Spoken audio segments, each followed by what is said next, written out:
നമ്മുടെ ഏറ്റവും വലിയ ലക്ഷ്യം എന്താണ്? റമദാൻ കഴിയുമ്പോഴേക്കും നമ്മുടെ പാപങ്ങൾ പൊറുക്കപ്പെടണമെന്നതല്ലേ? റമദാൻ കഴിയുമ്പോഴേക്കും നമ്മുടെ പാപങ്ങളെല്ലാം പൊറുക്കപ്പെടണം.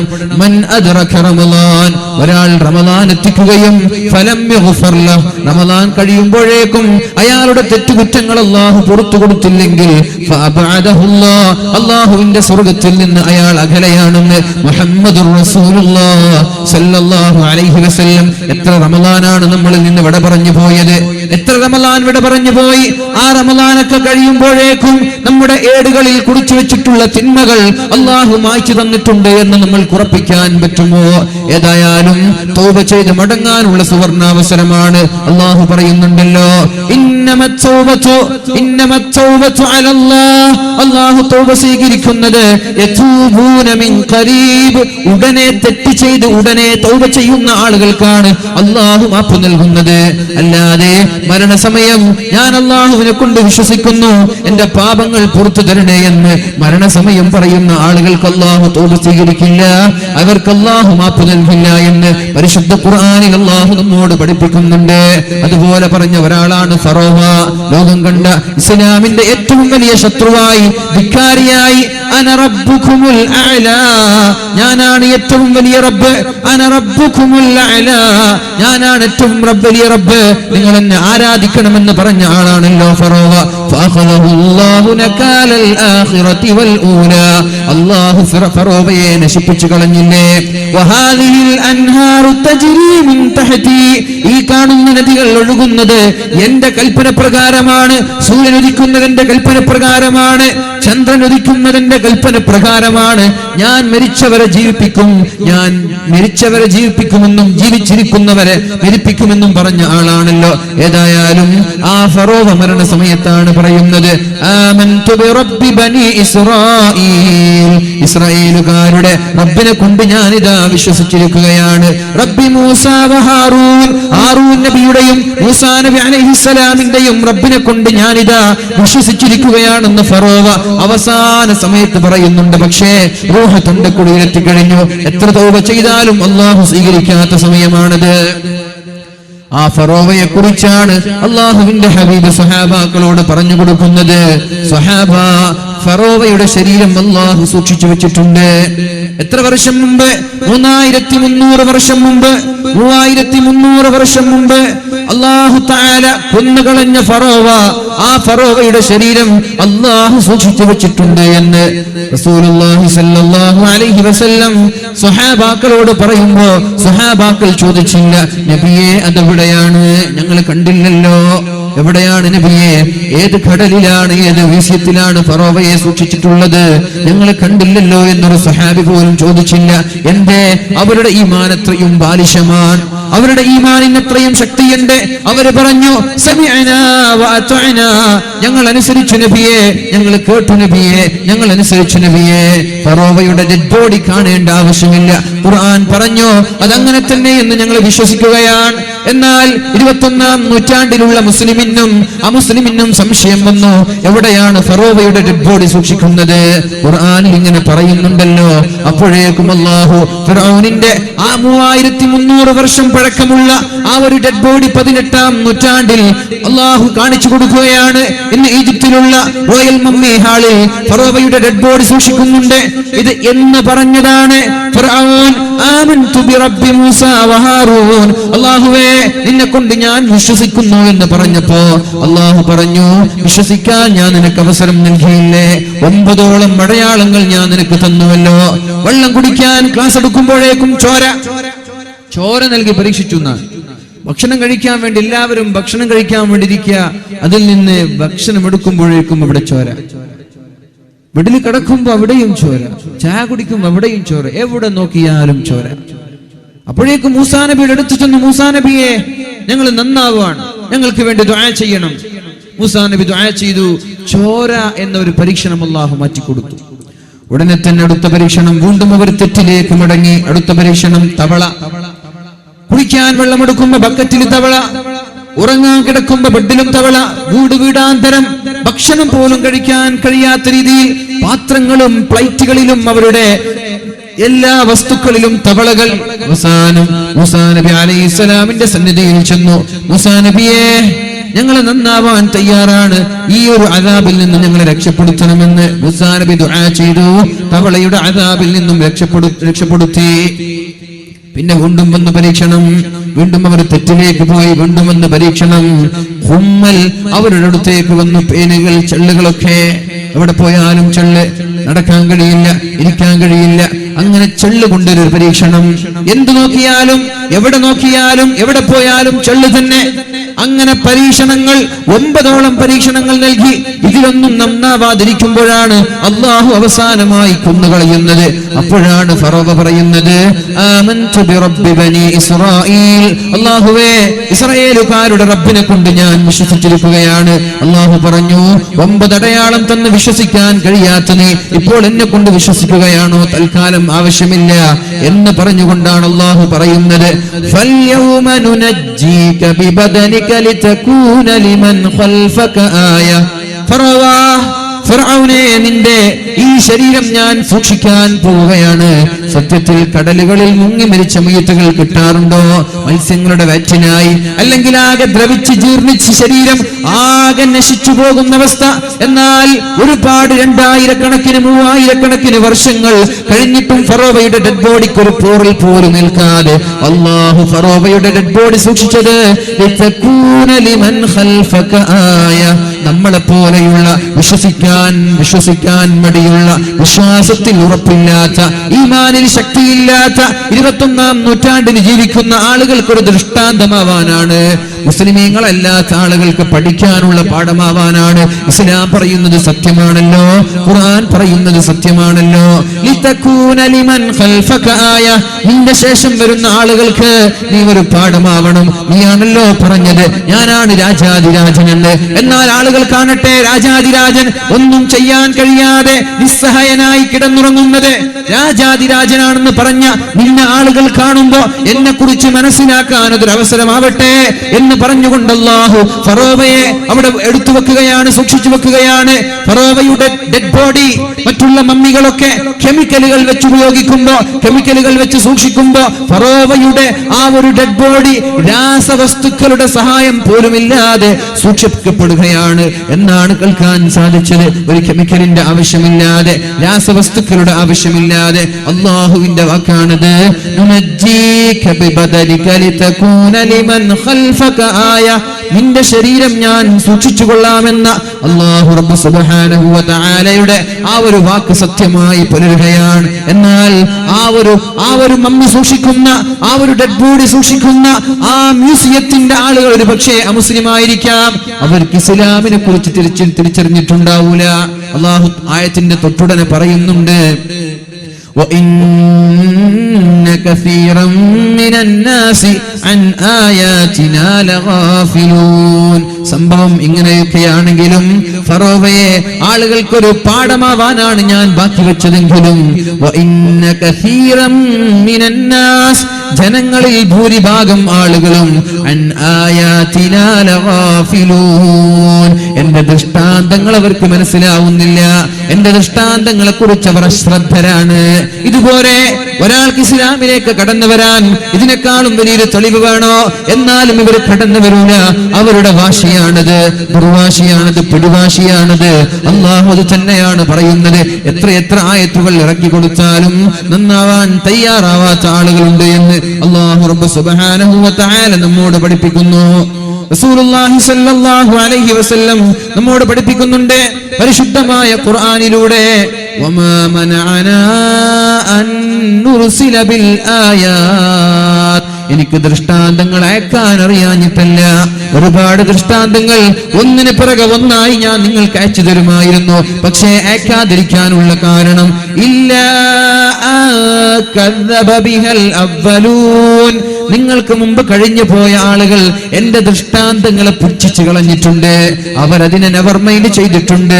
അതുകൊണ്ടാണ് ഞാൻ നിങ്ങൾക്ക് ഞാൻ ദൃഷ്ടാന്തങ്ങൾ അയച്ചു തരാത്തതെന്ന് പരിശുദ്ധ റസൂലുള്ളാഹി സ്വല്ലല്ലാഹു അലൈഹി വസല്ലം ഖുർആനിലൂടെ നമ്മൾക്ക് പഠിപ്പിച്ചു തരികയാണ്. മക്ക മുശ്രിക്കീങ്ങളായ ആളുകൾ അല്ലാഹുവിന്റെ ഹബീബിന്റെ അടുത്തേക്ക് പോവുകയാണ്. യാ മുഹമ്മദ്, നബിയേ മുഹമ്മദേ, ഞങ്ങൾക്കൊരു ഡിമാൻഡ് ഉണ്ട്, അത് ചെയ്തു തന്നാൽ ഞങ്ങൾ ഇസ്ലാമിൽ വിശ്വസിക്കാം.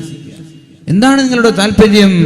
അവർ പറഞ്ഞു, നുരീദു അൻ തദ്ഉ റബ്ബക അൻ യജ്അലനാ അസ്വഫാ ദഹബൻ. സ്വഫാ പർവ്വതം ഉംറക്ക് പോയ ആളുകൾ, ഹജ്ജിന് പോയ ആളുകൾക്കറിയാം, സ്വഫാ പർവ്വതത്തെ മലയാക്കി, സ്വർണ്ണ മലയാക്കി മാറ്റിത്തരാൻ നിങ്ങൾക്ക് പറ്റുമോ? അള്ളാഹുവിനോട് ദുആ ചെയ്യുമോ? ആ കാണുന്ന സ്വഫാ പർവ്വതം ഒരു സ്വർണ്ണ മലയാക്കി മാറ്റാൻ വേണ്ടി നിങ്ങളുടെ റബ്ബിനോട് നിങ്ങൾ ദുആ ചെയ്യണം.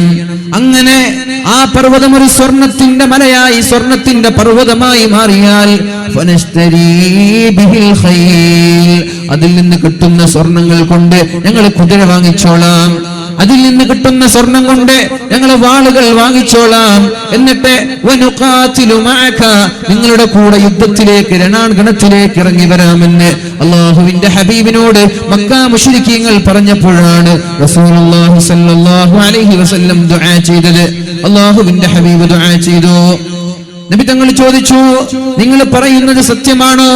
ലഅൻ ദഅഉതു റബ്ബി, ഞാൻ എൻ്റെ റബ്ബിനോട് ദുആ ചെയ്തു, അങ്ങനെ റബ്ബ് ഫജഅല ലക്കുമുസ് സ്വഫാ ദഹബാ, ആ കാണുന്ന സ്വഫാ പർവ്വതം സ്വർണ്ണമാക്കി മാറ്റിത്തന്നാൽ നിങ്ങൾ എന്നിൽ വിശ്വസിക്കുമെന്ന് ഉറപ്പാണോ?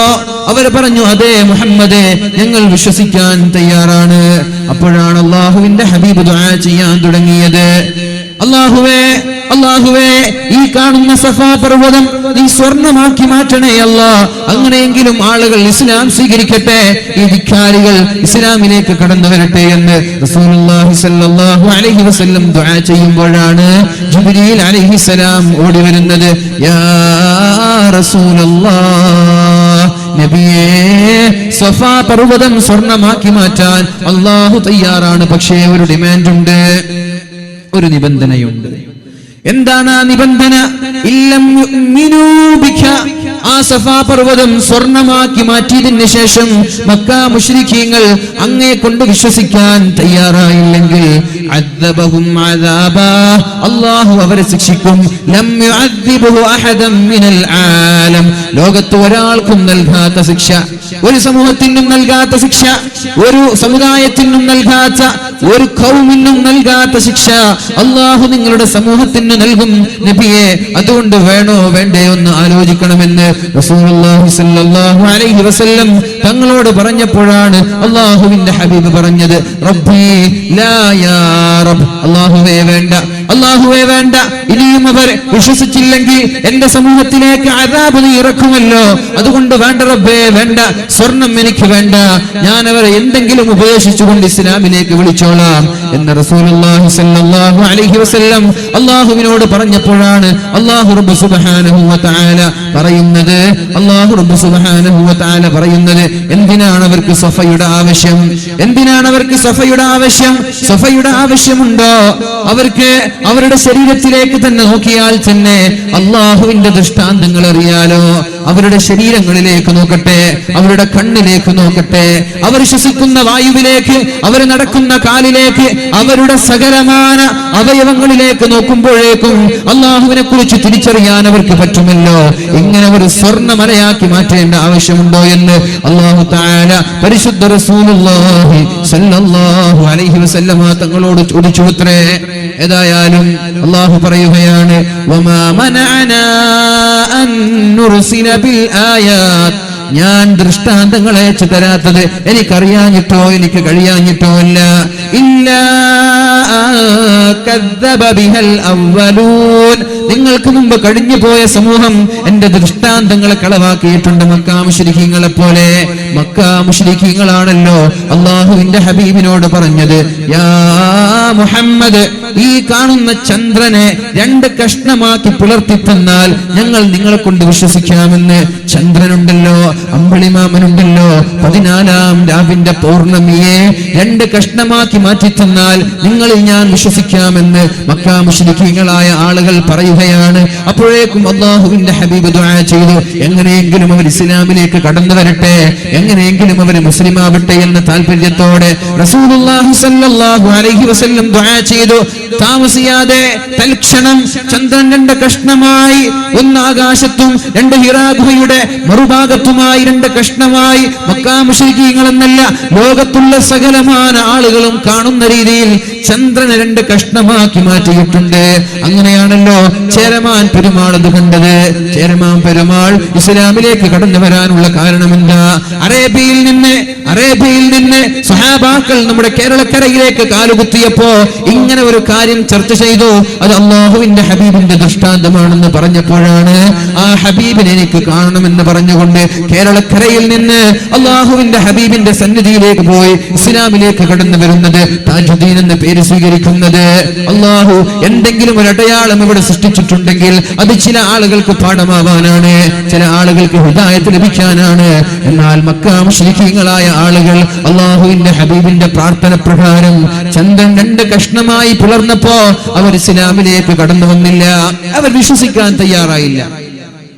എന്നാൽ 14 നൂറ്റാണ്ടുകൾക്കിപ്പുറം, ഒരുപാട് വർഷങ്ങൾക്കിപ്പുറം ഇതേ ഒരു കാരണത്താൽ ആളുകൾ ഇസ്ലാം സ്വീകരിക്കുന്നു എന്ന് പറയുമ്പോ അള്ളാഹുവിന്റെ പ്രവർത്തനങ്ങളിൽ അത്ഭുതമില്ലേ? ഇതിനെക്കുറിച്ച് ചിന്തിക്കുമ്പോ നമ്മൾക്കും ഒരു പാഠമാവണ്ടേ ഇതൊക്കെ. ഡേവിഡ് മൂസ പിറ്റ്കോക്ക് എന്ന് പറയുന്ന ബ്രിട്ടീഷുകാരനായ ഒരു ശാസ്ത്രജ്ഞൻ, അദ്ദേഹം മതങ്ങളെ കുറിച്ച് പഠിക്കുകയാണ്. അദ്ദേഹം മതങ്ങളെ കുറിച്ച് അന്വേഷിക്കുന്ന സമയത്താണ് അദ്ദേഹത്തിന് ഒരാൾ മുസ്ഹഫ് കൊടുക്കുന്നത്. ഒരു മുസ്ഹഫിന്റെ പരിഭാഷ, മുസ്ഹഫിന്റെ ട്രാൻസ്ലേഷൻ അദ്ദേഹത്തിന്റെ കൈകളിൽ കൊടുക്കുന്നത്. ഏതായാലും തന്റെ മുസ്ലിം സുഹൃത്ത് തന്നതാണല്ലോ, ഞാനൊന്ന് വീട്ടിൽ പോയി വായിക്കട്ടെ എന്ന് പറഞ്ഞു. പരിശുദ്ധമായ മുസ്ഹഫ് ഒന്ന് തുറന്നു നോക്കിന അദ്ദേഹം ആദ്യം കണ്ടത് അഊദു ബില്ലാഹി മിനശ് ശൈത്വാനിർ റജീം ബിസ്മില്ലാഹിർ റഹ്മാനിർ റഹീം ഇഖ്തറബത്തിസ് സാഅ വൻശഖൽ ഖമർ وإن يروا آية يعرضوا ويقولوا سحر مستمر وكذبوا واتبعوا أهواءهم وكل أمر مستقر. അദ്ദേഹം മുസ്ഹഫ് ആദ്യമായിട്ട് തുറന്നു നോക്കുകയാണ്. അദ്ദേഹം ഇംഗ്ലീഷ് ട്രാൻസ്ലേഷൻ വായിച്ചു. ഇഖ്തറബത്തിസ് സാഅ, അന്ത്യനാൾ അടുത്തിരിക്കുന്നു, ഖിയാമത്ത് നാൾ ഇതാ അടുത്തിരിക്കുകയാണ്. ചന്ദ്രൻ രണ്ട് കഷ്ണമായി പിളർന്നിട്ടുണ്ട്.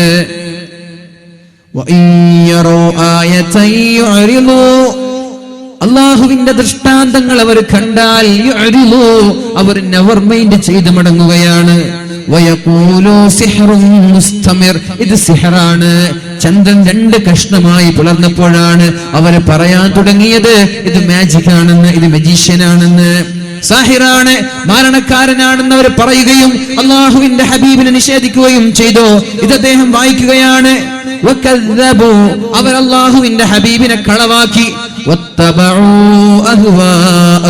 എന്നിട്ട് അവരുടെ ശാരീരിക താല്പര്യങ്ങൾക്ക് പിന്നാലെ പോയി. ഇത് കേൾക്കുമ്പോ, ഇത് വായിച്ചപ്പോ അയാൾ തുറന്ന അതേ സ്പീഡിൽ ക്ലോസ് ചെയ്തു. ചന്ദ്രൻ രണ്ട് കഷ്ണമായി പിളർന്നു. അത് വിശ്വസിക്കാൻ എന്നെ കിട്ടിയില്ല.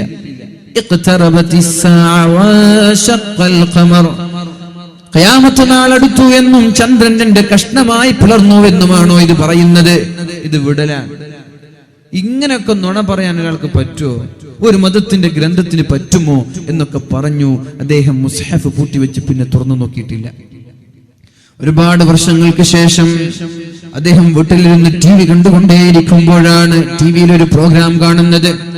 ടിവിയിലൊരു പ്രോഗ്രാം ശ്രദ്ധിക്കാനിടയായത്. ജെയിംസ് ബുർക്കെ എന്ന് പറയുന്ന ബ്രിട്ടീഷുകാരനായ ഒരു അനൗൺസർ, ബ്രിട്ടീഷുകാരനായ ഒരു ആങ്കർ നാസയിലേക്ക് നാസയുടെ ചന്ദ്രനിലേക്ക് പോയ ആളുകളുമായി ഒരു ചർച്ച നടക്കുകയാണ്. 1978 സ്പേസ് ജേണി, ആകാശത്തേക്ക് ചന്ദ്രനിലേക്ക് യാത്ര പോയതിനെ കുറിച്ച് അദ്ദേഹം ചോദിക്കുകയാണ്. നാസയുടെ ആളുകൾ എവിടെയുണ്ട്? പോയ ആളുകളൊക്കെയുണ്ട്. നാസയോട് ചോദിച്ചു, അല്ല $100 മില്യൺ, $100 മില്യൺ, നമ്മുടെ രൂപയല്ല, $100 മില്യൺ എന്ന് പറഞ്ഞാൽ എത്രയാ? എണ്ണി തീർക്കാൻ പറ്റാത്ത അത്രയും തുക. 100 ലക്ഷം രൂപയല്ല, 100 ലക്ഷം രൂപയല്ല, 1 കോടി രൂപയല്ല, 100 കോടി രൂപയല്ല, $100 മില്യൺ ചെലവഴിച്ചു.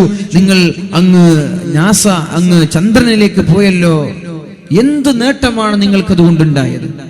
ഇവിടെ ലക്ഷക്കണക്കിന് ആളുകൾ അമേരിക്കയിൽ പട്ടിണി കിടന്ന് മരിക്കുകയാണ്. വീടില്ലാതെ, വെള്ളമില്ലാതെ, ഭക്ഷണമില്ലാതെ, രോഗിയായാൽ ചികിത്സയ്ക്കുള്ള ആ ഒരു വരുമാനമില്ലാതെ പട്ടിണി കിടന്ന് മരിക്കുമ്പോ നിങ്ങള് $100 മില്യൺ ചെലവഴിച്ച് നാസയിലേക്ക് പോയി എന്തെങ്കിലും ഒരു നേട്ടമുണ്ടായോ എന്ന് ജെയിംസ് ബുർക്കെ എന്ന് പറയുന്ന ബ്രിട്ടീഷ് അനൗൺസർ അവരോട് ചോദിക്കുമ്പോഴാണ് അവരൊരു ഫാക്ട്, ഒരു യാഥാർത്ഥ്യം അവിടെ നിന്ന് പറയുന്നത്. ഞങ്ങൾ പോയിട്ട് ഞങ്ങൾക്ക് നേട്ടമുണ്ടായി, ഞങ്ങൾക്കൊരു കാര്യം പഠിക്കാൻ സാധിച്ചു. The fact was, അവിടെ കണ്ട അത്ഭുതം, that the moon had been split a long time ago. ഒരുപാട് വർഷങ്ങൾക്ക് മുമ്പ് ചന്ദ്രൻ 2 കഷ്ണമായി പിളർന്നിട്ടുണ്ട്. ഇതുവരെ കാണുകയാണ്.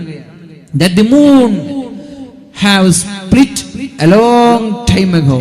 ഒരുപാട് വർഷങ്ങൾക്ക് മുമ്പ് ചന്ദ്രൻ 2 കഷ്ണമായി പിളർന്നിട്ടുണ്ട്. And rejoined, എന്നിട്ട് രണ്ടാമതും അത് ഒരുമിച്ച് കൂടിയതാണ്. പിളർന്നു, പിന്നെ അത് വീണ്ടും ഒരുമിച്ച് കൂടിയതാണ് ചന്ദ്രൻ എന്ന ഒരു അത്ഭുതം നമ്മൾക്ക് ഇവിടെ കാണാൻ സാധിച്ചു. നമ്മുടെ ഒരു വസ്തു നഷ്ടപ്പെട്ടു പോയാൽ, നമ്മുടെ ഏതെങ്കിലും ഒരു സ്ഫടികമോ ഏതെങ്കിലും ഒരു വസ്തു പൊളിഞ്ഞു പോയാൽ നമ്മൾ അതിനെ ഒട്ടിച്ചു ചേർക്കാറുണ്ട്, കൂട്ടി യോജിപ്പിക്കാറുണ്ട്. എന്നാലും അതിന്റെ അടയാളം നമ്മൾക്ക് കാണാൻ സാധിക്കും. എന്ത് യോജിപ്പിച്ചാലും അതിന്റെ അടയാളം, ഇരുമ്പാണെങ്കിൽ വരെ ഇരുമ്പ് നമ്മള് തീ കൊണ്ട് ഉരുക്കി എന്നിട്ട് നമ്മൾ റീജോയിൻ ചെയ്യാൻ, എന്നാലും അതിന്റെ അടയാളങ്ങൾ നമ്മൾക്ക് കാണാൻ സാധിക്കും. അതേപോലെ അവിടെയുള്ള പർവ്വതങ്ങൾ, അവിടെയുള്ള പാറക്കെട്ടുകൾ, അവിടെയുള്ള ഭൂമി എല്ലാം, അവിടെയുള്ള നിരത്തുകളെല്ലാം പരസ്പരം എന്നോ ഒരുപാട് വർഷങ്ങൾക്ക് മുമ്പ് അതൊന്ന് സ്പ്ലിറ്റായി 2 കഷ്ണമായി വീണ്ടും കൂടി യോജിച്ചതുപോലെയുണ്ട് എന്ന് അവർ ജെയിംസ് ബുർക്കെ എന്ന് പറയുന്ന ബ്രിട്ടീഷ് അനൗൺസറോട് മറുപടി പറയാൻ. ഇത് ആര് കണ്ടുകൊണ്ടിരിക്കാൻ? ഡേവിഡ് പിഡ്കോക്ക് എന്ന് പറയുന്ന മുസ്ഹഫ് തുറന്നു നോക്കി പൂട്ടിവെച്ച് അദ്ദേഹം തുറന്നു നോക്കി അദ്ദേഹം ഇത് കാണുകയാണ്. സുബ്ഹാനല്ലാഹ്. അദ്ദേഹം അന്ന് ഓതിയതെന്താ? ഖിയാമത്ത് നാൾ അടുത്തു. ചന്ദ്രൻ 2 കഷ്ണമായി പിളർന്നിട്ടുണ്ട്. ഇത് പറയുമ്പോൾ തോന്നിവാസം എന്ന് പറഞ്ഞ് പൂട്ടിവെച്ച ഇദ്ദേഹം ഈ ഒരു രംഗം തന്റെ ചാനലിലൂടെ കാണുമ്പോഴാണ് he jumped from the air. ആവേശം കൊണ്ട് കസേരയിൽ നിന്ന് ചാടിയെന്നാണ്. കസേരയിൽ നിന്ന് തുള്ളിച്ചാടി അദ്ദേഹം, ചാടിക്കൊണ്ട് അദ്ദേഹം പറഞ്ഞു, അഷ്ഹദു അല്ലാ ഇലാഹ ഇല്ലല്ലാഹ് വഅഷ്ഹദു അന്ന മുഹമ്മദർ റസൂലുള്ളാഹ്. ഇസ്ലാം സത്യമാണ്, അല്ലാഹുവിന്റെ ദൃഷ്ടാന്തങ്ങൾ അത്ഭുതമാണ്, ഖുർആൻ സത്യമാണ്, ഖുർആനിൽ നുണയില്ല. ഇഖ്തറബത്തിസ് സാഅ, അന്ത്യനാൾ അടുത്തിട്ടുണ്ട്. ചന്ദ്രൻ 2 കഷ്ണമായി പിളർന്നിട്ടുണ്ട്. അല്ലാഹുവിന്റെ ദൃഷ്ടാന്തങ്ങൾ കാണുമ്പോൾ അവഗണിച്ച് കളയുന്ന ആളുകൾ, അവരെക്കാളും മോശം വേറെ ആരാണുള്ളത്? അല്ലാഹുവിന്റെ അത്ഭുതങ്ങൾ കാണുമ്പോൾ അവർ അവഗണിച്ച് കളയുകയാണ്. അവരിൽ ഞാനും പെടണോ? അല്ലാഹുവിന്റെ അത്ഭുതം തന്റെ കണ്ണുകൊണ്ട് കാണുകയാണ് എന്ന് പറഞ്ഞുകൊണ്ട് ഇസ്ലാമിലേക്ക് കടന്നു വന്നു. അദ്ദേഹത്തിന്റെ പേര് ഡേവിഡ് മൂസ പിഡ്കോക്ക്. അദ്ദേഹത്തിന്റെ ആദ്യത്തെ പേര് ഡേവിഡ് പിഡ്കോക്ക് എന്നായിരുന്നു, പിന്നെ ഡേവിഡ് മൂസ പിഡ്കോക്ക് എന്നാക്കി മാറ്റി. അപ്പൊ നമ്മൾക്ക് ഇതൊക്കെ കേൾക്കുമ്പോൾ എന്താണ് വേണ്ടത്? നമ്മുടെ ഈമാൻ വർദ്ധിക്കണം, നമ്മുടെ ഈമാൻ വർദ്ധിക്കണം.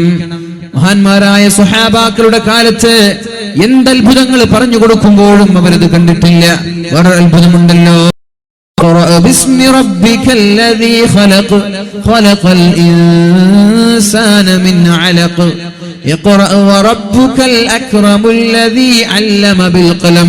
പരിശുദ്ധ റസൂലുള്ളാഹി സ്വല്ലല്ലാഹു അലൈഹി വസല്ലം തങ്ങളുടെ അടുത്തേക്ക് ജിബ്രീൽ അലൈഹിസ്സലാം ഹിറാ ഗുഹയിലേക്ക് വന്നുകൊണ്ട് പരിശുദ്ധമായ സൂറത്ത് ഇറക്കി കൊടുക്കുകയാണ്. ആദ്യത്തെ സൂറത്ത് ഇറക്കി കൊടുക്കുകയാണ്. ഇഖ്റ നബിയെ താങ്കളോദണം, ഇഖ്റ നബിയെ താങ്കളോദണം, ബിസ്മി റബ്ബിക്കല്ലദീ ഖലഖ്, താങ്കളെ സൃഷ്ടിച്ച താങ്കളുടെ നാഥന്റെ നാമത്തിൽ ഓദണം നബിയെ. ഖലഖൽ ഇൻസാന മിൻ അലഖ്, മനുഷ്യന്മാരെ രക്തക്കട്ടയിൽ നിന്ന് സൃഷ്ടിച്ച നിന്റെ നാഥന്റെ പേരിൽ ഓതണമെന്ന് അല്ലാഹു റബ്ബ് സുബ്ഹാനഹു വ തആല അല്ലാഹുവിന്റെ ഹബീബിന് പറഞ്ഞു കൊടുത്തു. ഹബീബ് സ്വഹാബാക്കൾക്ക് പറഞ്ഞു കൊടുത്തു. സ്വഹാബാക്കൾ ചോദിച്ചോ, നബിയേ ഇത് സത്യമാണോ എന്ന്. ഹൃദയത്തിന്റെ, നമ്മുടെ ഉമ്മമാരുടെ ഗർഭപാത്രത്തിന്റെ അകത്തളങ്ങളിൽ മറഞ്ഞു നിൽക്കുന്ന യാഥാർത്ഥ്യങ്ങൾ ഒരു എക്സ്റേയുടെയോ സ്കാനിങ്ങിന്റെയോ ആവശ്യമില്ലാതെ സ്വഹാബാക്കൾക്ക് പറഞ്ഞു കൊടുക്കുമ്പോ സ്വഹാബാക്കൾ ഇത് നുണയാണെന്ന് പറഞ്ഞ് നെവർ മൈൻഡ് ചെയ്തോ? ഇത് കളവാണെന്ന് പറഞ്ഞ് അവഗണിച്ചു കളഞ്ഞോ? ഇല്ല, അവരത് വിശ്വസിച്ചു. സമിഅനാ വഅതഅനാ, നബിയെ ഞങ്ങളിതാ വിശ്വസിക്കുന്നു, നബിയെ ഞങ്ങൾ അംഗീകരിക്കുന്നു, നബിയെ. റസൂലുള്ളാഹി സ്വല്ലല്ലാഹു അലൈഹി വസല്ലം ഇസ്രാ മിഅ്റാജ് കഴിഞ്ഞ് മക്കയിലേക്ക് വന്നു. മക്ക മുശ്രിക്കീങ്ങളോട് പറഞ്ഞുവല്ലോ, സുബ്ഹാനല്ലദീ അസ്റാ ബിഅബ്ദിഹി ലൈലൻ മിനൽ മസ്ജിദിൽ ഹറാം ഇലൽ മസ്ജിദിൽ അഖ്സല്ലദീ ബാറക്നാ ഹൗലഹു ലിനുരിയഹു മിൻ ആയാതിനാ. തന്റെ ദാസനെ കൊണ്ട് അല്ലാഹു റബ്ബ് സുബ്ഹാനഹു വ തആല മസ്ജിദുൽ ഹറാമിൽ നിന്ന് മസ്ജിദുൽ അഖ്സയിലേക്ക് കൊണ്ടുപോയി. ലിനുരിയഹു മിൻ ആയാതിനാ, എന്റെ ദൃഷ്ടാന്തങ്ങൾ കാണിച്ചു കൊടുക്കാനാണ് ഞാൻ കൊണ്ടുപോയത്. നിമിഷ നേരങ്ങൾ കൊണ്ട് മസ്ജിദുൽ അഖ്സയിൽ ചെന്നു, അല്ലാഹുവിന്റെ അടുത്തേക്ക് ചെന്നു. ഖാബ ഖൗസൈനി വ അദ്നാ, അല്ലാഹുവിനോട് സംസാരിച്ചു. വീണ്ടും മക്കയിലേക്ക് വന്നു. മക്ക മുശ്രിക്കീങ്ങളോട് കാര്യങ്ങൾ പറയുമ്പോഴാണ് അബൂജഹലും കൂട്ടരും പരിഹസിക്കാൻ തുടങ്ങിയത്. മുഹമ്മദ്, ഇത് വേറെ ആരോടെങ്കിലും പറഞ്ഞേക്ക്, ഞങ്ങളോട് പറയല്ല. നിന്റെ നുണ വിശ്വസിക്കാൻ എന്നെ കിട്ടില്ല, നിന്റെ കളവുകൾ വിശ്വസിക്കാൻ എന്നെ കിട്ടില്ല. 40 ദിവസത്തെ ദൈർഘ്യമുള്ള മസ്ജിദുൽ അഖ്സയിലേക്ക് രാത്രിയുടെ അല്പനിമിഷം കൊണ്ട് നിങ്ങൾ യാത്ര ചെയ്തുവെന്നോ? അവർ അത്ഭുതപ്പെട്ടു, അവർ വിശ്വസിച്ചില്ല. നേരെ ചെന്നത് സിദ്ദീഖ് തങ്ങളുടെ അടുത്തേക്കാണ്. സിദ്ദീഖേ, നിങ്ങളുടെ ചങ്ങാതി എന്തൊക്കെ പറയാൻ തുടങ്ങിയിട്ടുണ്ട്, നിങ്ങളുടെ ചങ്ങാതി എന്തൊക്കെയോ പറയാൻ തുടങ്ങിയിട്ടുണ്ട്. എന്താണ് പറഞ്ഞത്? സുബ്ഹാൻ, അല്ലാഹു എത്ര പരിശുദ്ധനാണ്. അസ്റാ ബിഅബ്ദിഹി ലൈലൻ മിനൽ മസ്ജിദിൽ ഹറാം, രാത്രിയുടെ ഒരു അല്പനിമിഷം കൊണ്ട് മസ്ജിദുൽ ഹറാമിൽ നിന്ന് മസ്ജിദുൽ അഖ്സയിലേക്ക് നിന്റെ ചങ്ങാതി പോയല്ലോ, നിന്റെ ചങ്ങാതി അങ്ങോട്ട് പോയല്ലോ. അപ്പോഴാണ് സിദ്ദീഖ് തങ്ങൾ പറഞ്ഞത്, എന്റെ ഹബീബ് അങ്ങനെ പറഞ്ഞാൽ ഞാനത് വിശ്വസിക്കുകയാണ്. ഡൗട്ടില്ല, എന്റെ ഹബീബ് അങ്ങനെ പറഞ്ഞോ എങ്കിൽ ഞാനത് വിശ്വസിക്കുകയാണ്. സമിഅനാ വഅതഅനാ, ഞാനത് കേട്ടു, ഞാനത് അനുസരിച്ചു എന്ന് മഹാനായ സിദ്ദീഖ് റളിയല്ലാഹു അൻഹു മക്ക മുശ്രിക്കീങ്ങളോട് പറഞ്ഞു. എന്നാൽ 21ാം നൂറ്റാണ്ടിൽ ജീവിക്കുന്ന മുസ്ലിമീങ്ങളായ നമ്മൾക്ക് സൂപ്പർസോണിക് വിമാനങ്ങളെ കുറിച്ച്, ശബ്ദത്തെക്കാൾ വേഗതയിൽ സഞ്ചരിക്കുന്ന വിമാനങ്ങളെ കുറിച്ച്, ബുള്ളറ്റ് ട്രെയിനുകളെ കുറിച്ചൊക്കെ കേട്ട് പരിചയമുള്ള നമ്മൾക്ക് ഇതൊരു അത്ഭുതമായി തോന്നുന്നുണ്ടോ? നമ്മൾ ആലോചിക്കുന്നുണ്ടാകും, അള്ളാഹുവിന്റെ ഹബീബ് ഈ 21ാം നൂറ്റാണ്ടിലേക്കാണ് നിയോഗിക്കപ്പെട്ടിരുന്നതെങ്കിൽ അള്ളാഹുവിന്റെ ഹബീബ് ഫ്ലൈറ്റ് ഉപയോഗിക്കുമായിരുന്നു, സ്മാർട്ട് ഫോണുകൾ ഉപയോഗിക്കുമായിരുന്നു, അല്ലെ? അങ്ങനെ ഉപയോഗിക്കുമായിരുന്നെങ്കിൽ i6 i7 ലാപ്ടോപ്പ് ഉപയോഗിക്കുമായിരുന്നു, ഏതാ ആപ്പിളോ ഡെല്ലോ എന്നൊക്കെ ചർച്ച ചെയ്യും നമ്മള്. സത്യത്തിൽ ഈ ചർച്ച ആവശ്യമില്ലെന്നാണ്. അള്ളാഹുവിന്റെ ഹബീബിനെ പൂർണ്ണമായി ഉൾക്കൊള്ളാൻ പറ്റാത്ത ആളുകൾ അങ്ങനെ ചർച്ച ചെയ്യാ. ഈ 21ാം നൂറ്റാണ്ടിൽ ജീവിക്കുമ്പോ റസൂലുള്ളാഹി സ്വല്ലല്ലാഹു അലൈഹി വസല്ലമ തങ്ങൾ ഫോണുകളും ലാപ്ടോപ്പുകളും ഫ്ലൈറ്റുകളും ഉപയോഗിക്കുമായിരുന്നു എന്ന ചർച്ച ആവശ്യമില്ല. എന്റെ 14 നൂറ്റാണ്ടുകൾക്ക് മുമ്പ് അള്ളാഹുവിന്റെ ഹബീബ് ഒരു ഫ്ലൈറ്റിന്റെ ആവശ്യമില്ലാതെ സൂപ്പർസോണിക് വിമാനങ്ങളുടെയോ ജെറ്റ് വിമാനങ്ങളുടെയോ ആവശ്യമില്ലാതെ അള്ളാഹുവിന്റെ ഹബീബ് നൈമിഷിക ചെറിയൊരു നിമിഷം കൊണ്ട് മസ്ജിദുൽ ഹറാമിൽ നിന്ന് മസ്ജിദുൽ അഖ്സയിലേക്ക് പോയിട്ടുണ്ട്. ഇന്നത്തെ ടെക്നോളജിയുടെ ആവശ്യമില്ലാതെ ഇലാഹിയായ ടെക്നോളജി, ദൈവികമായ ടെക്നോളജി, അള്ളാഹുവിന്റെ ടെക്നോളജി, മെഷീന്റെ ആവശ്യമില്ല. മെഷീനിന്റെയോ ഇൻസ്ട്രുമെന്റ്സിന്റെയോ വിമാനങ്ങളുടെയോ ഒന്നും ആവശ്യമില്ലാതെ അള്ളാഹുവിന്റെ ഇലാഹിയായ ദൈവീകമായ സാങ്കേതിക വിദ്യ കൊണ്ട് ഈ ഫ്ലൈറ്റിനേക്കാളും വേഗതയിൽ അള്ളാഹുവിന്റെ ഹബീബ് സഞ്ചരിച്ചിട്ടുണ്ട്. അപ്പൊ നമ്മളിപ്പോ ആലോചിക്കുക, ഈ സമയത്ത് അള്ളാഹുവിന്റെ ഹബീബ് ഫ്ലൈറ്റിൽ സഞ്ചരിക്കോ? അതിന്റെ ആവശ്യമില്ല. എന്റെ 14 നൂറ്റാണ്ട് മുമ്പ് തന്നെ ഇതിനേക്കാളും വേഗത്തിൽ അള്ളാഹുവിന്റെ ഹബീബ് സഞ്ചരിച്ചിട്ടുണ്ട്. പിന്നെ ചോദിക്കുകയാണ്, സ്മാർട്ട് ഫോണുകൾ ഉപയോഗിക്കുമോ? അങ്ങനെയാണെങ്കിൽ സാംസങ് ആണോ, ഐഫോൺ ആണോ, ആപ്പിൾ ആണോ എന്ന ചർച്ച അതും വൃഥാവിലാണ്. എന്റെ മഹാനായ ഉമർ ഇബ്നുൽ ഖത്താബ് റളിയല്ലാഹു അൻഹു മിമ്പറിൽ കയറി പറഞ്ഞു, യാ സാരിയ അൽ ജബൽ അൽ ജബൽ, ഒരുപാട് കിലോമീറ്ററുകൾക്കപ്പുറത്തുള്ള സാരിയ എന്ന് പറയുന്ന സ്വഹാബിയെ മഹാനായ ഉമർ ഇബ്നുൽ ഖത്താബ് റളിയല്ലാഹു അൻഹു ഒരു ഫോണിന്റെ ആവശ്യമില്ലാതെ, വീഡിയോ കോൺഫറൻസിന്റെ ആവശ്യമില്ലാതെ വിളിച്ചു പറഞ്ഞു. സാരിയ എന്ന് പറയുന്ന സ്വഹാബി യുദ്ധം ചെയ്തുകൊണ്ടിരിക്കുകയാണ്. പെട്ടെന്നാണ് ഒരു ശബ്ദം കേൾക്കുന്നത്, യാ സാരിയ അൽ ജബൽ അൽ ജബൽ, സാരിയ ആ ഒരു പർവ്വതം ശ്രദ്ധിക്കണേ. നോക്കുമ്പോഴേക്കും പർവ്വതത്തിന്റെ പിന്നാലെ ആക്രമിക്കാൻ വേണ്ടി ഒരു സൈന്യം കടന്നു വരുന്നുണ്ട്. പെട്ടെന്ന് മാറി നിന്നു. ആ സൈന്യത്തിന്റെ അക്രമങ്ങളിൽ നിന്ന് രക്ഷപ്പെട്ടത് തലനാരിഴയ്ക്കാണ്. എങ്ങനെയാണ് രക്ഷപ്പെട്ടത്? 1000 കിലോമീറ്ററുകൾക്കപ്പുറത്തുള്ള മഹാനായ ഉമർ തങ്ങൾ വിളിച്ചു പറഞ്ഞതാണ്. അവിടെ ഫോണുകൾ ഉപയോഗിച്ചിട്ടുണ്ടോ? ഫോണിന്റെ ആവശ്യമില്ലാതെ, അല്ലെങ്കിൽ ഇന്റർനെറ്റിന്റെ ആവശ്യമില്ലാതെ മഹാനായ ഉമർ ഇബ്നുൽ ഖത്താബ് റളിയല്ലാഹു അൻഹു കിലോമീറ്ററുകൾക്കപ്പുറത്തുള്ള ആളുകളോട് സംസാരിച്ചിട്ടുണ്ട്.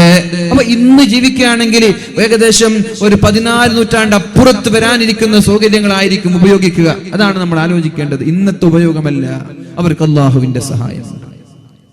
അല്ലാഹുവിന്റെ ഹബീബായ റസൂലുള്ളാഹി സ്വല്ലല്ലാഹു അലൈഹി വസല്ലം തങ്ങൾ പറഞ്ഞതുപോലെ ജീവിക്കുന്നില്ല എന്ന പരാതിയാണ് നേരത്തെ ഡേവിഡ് മൂസ പിറ്റ്കോക്ക് എന്ന് പറയുന്ന ആ ഒരു സഹോദരനുള്ളത്. അദ്ദേഹം ഇസ്ലാം സ്വീകരിച്ച വ്യക്തിയാണ്. ചന്ദ്രൻ 2 കഷ്ണമായി പിളർന്നു എന്നത് തന്റെ കണ്ണുകൊണ്ട് ചാനലിലൂടെ കണ്ടപ്പോഴേക്കും ഇസ്ലാമിലേക്ക് കടന്നു വന്ന സഹോദരൻ അദ്ദേഹം പറയുന്നുണ്ട്, Islam is the best product. ഏറ്റവും നല്ല പ്രൊഡക്റ്റ് ഇസ്ലാമാണ്. പക്ഷേ in the hands of waste dealer, മോശക്കാരായ ആളുകളാണിത് ഡീൽ ചെയ്യുന്നത്. ഒരു കമ്പനിയുടെ നല്ല വസ്തുക്കൾ, നല്ല പ്രൊഡക്റ്റ് ആണ്, പക്ഷെ ഇത് കൊണ്ടുപോയി സപ്ലൈ ചെയ്യുന്ന ആളുകളുടെ സ്വഭാവം മോശമാണെങ്കിൽ കമ്പനിക്ക് ലാഭമുണ്ടാവൂല, കമ്പനിക്ക് വളർച്ച ഉണ്ടാവൂല. അതേപോലെ ഇസ്ലാം ഈസ് ദി ബെസ്റ്റ് പ്രൊഡക്റ്റ്. ലോകത്തെ ഏറ്റവും വലിയൊരു പ്രൊഡക്റ്റ് ഇസ്ലാമാണ്. പക്ഷേ അത് കൊണ്ടു നടക്കുന്നത് ലോകത്തെ ഏറ്റവും മോശക്കാരാണെന്ന് അദ്ദേഹം നമ്മോട് പഠിപ്പിക്കുകയാണ്. നമ്മൾ അതിൽ പെടാൻ പാടില്ല. നമ്മൾ നല്ലവരായി മാറണം, ഇസ്ലാമിന്റെ പ്രചാരകരായി നമ്മൾ മാറണം. അള്ളാഹു തൗഫീഖ് ചെയ്യട്ടെ. അപ്പൊ ഇങ്ങനെയൊക്കെ അള്ളാഹുവിന്റെ ദൃഷ്ടാന്തങ്ങൾ കണ്ടിട്ടും ഇസ്ലാമിലേക്ക് കടന്നു വരാത്ത ആളുകളാണ് മക്ക മുശ്രിക്കീങ്ങൾ. എന്നാൽ 21-ാം നൂറ്റാണ്ടിലുള്ള ചില ആളുകൾക്ക് ഇതൊരു അള്ളാഹു ചില മാർഗമായി, വഴിയായി, വഴികാട്ടിയായി അള്ളാഹു മാറ്റുകയാണ്. അല്ലാഹു തആല പരിശുദ്ധമായ സൂറത്തിൽ പറയുന്നുണ്ടല്ലോ, ഖദ് അഫ്ലഹ മാ സക്കാഹാ വഖദ് ഖാബ മാ ദസ്സാഹാ كذبت ثمود بطغواها إذ انبعث أشقاها فقال لهم رسول الله ناقة الله وسقياها فقال لهم رسول الله. മഹാനായ സ്വാലിഹ് നബി അലൈഹിസ്സലാമിനോട് അദ്ദേഹത്തിന്റെ സമുദായം ആവശ്യപ്പെട്ടു, നിങ്ങൾ അള്ളാഹുവിന്റെ പ്രവാചകനാണെന്ന് വിശ്വസിക്കാൻ ഒരു ദൃഷ്ടാന്തം കാണിച്ചു തരണം, ഒരു അത്ഭുതം കാണിച്ചു തരണം, ഒരു തെളിവ് ഞങ്ങൾക്ക് ആവശ്യമുണ്ട്. എന്താ നിങ്ങൾക്ക് വേണ്ടത് പറഞ്ഞോളൂ. അവര് പറഞ്ഞു, ഈ കാണുന്ന പ്രവിശാലമായി നീണ്ടു കിടക്കുന്ന വെള്ളമില്ലാത്ത, പറവകളില്ലാത്ത, അതേപോലെ തന്നെ മരങ്ങളില്ലാത്ത ഈ ഒരു പാറക്കെട്ടിൽ നിന്ന് ഒരു ഒട്ടകത്തെ കൊണ്ടുവരാൻ നിങ്ങൾക്ക് സാധിക്കുമോ? അപ്പോഴാണ് മഹാനായ സ്വാലിഹ് നബി അലൈഹിസ്സലാം ദുആ ചെയ്യാൻ തുടങ്ങിയത്. നൈമിഷിക നേരം കൊണ്ട് തന്നെ ആ ഒരു പാറക്കൂട്ടത്തിന്റെ ഇടയിൽ നിന്ന് മനോഹരമായ ഒരു ഒട്ടകം തന്റെ കൈകാലുകൾ പുറത്തേക്ക് ഇട്ടുകൊണ്ട് പുറത്തു വരികയാണ്. അവർ അത്ഭുതപ്പെട്ടു. പക്ഷെ ഇസ്ലാം സ്വീകരിക്കാൻ അവർ തയ്യാറായില്ല.